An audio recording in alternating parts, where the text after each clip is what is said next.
Hero Splendor plus 2025 ஜூலை மாதம் புது வண்டி ரேட்டுங்க.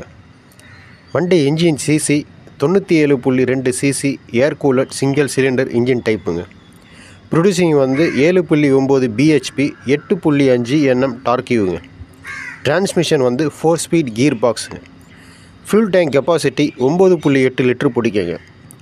வண்டி வெயிட்டு 112 கிலோங்க. வண்டி மைலேஜ் 60லேருந்து 65க்குள்ளே வராங்க. Brake type drum brake, front one drum, rear one drum. Suspension telescopic ஃபோர்க்குங்க front. Rear dual shock absorber rear. நீங்கள் ஹீரோ ஸ்ப்ளெண்டர் ப்ளஸ் 2025 ஜூலை மாதம் புது வண்டி ரேட்டுங்க. வண்டி ரேட்டு 1 லட்ச ரூபா வருதுங்க. ஆர்டிஓ சார்ஜ் 500 ரூபா, ஆக்சசரிஸ் ஃபீஸ் 2300 ரூபா வருது. அதாவது டோட்டல் 1,28,000 ரூபா வருதுங்க. நீங்கள் ஹீரோ ஸ்ப்ளெண்டர் ப்ளஸ் 2025 ஜூலை மாதம் புது வண்டி எடுக்கணுன்னா 1,28,000 ரூபா வருதுங்க. இந்த வீடியோ உங்களுக்கு பிடிச்சிருந்தா லைக் பண்ணுங்கள், ஷேர் பண்ணுங்கள், சப்ஸ்கிரைப் பண்ணுங்கள்.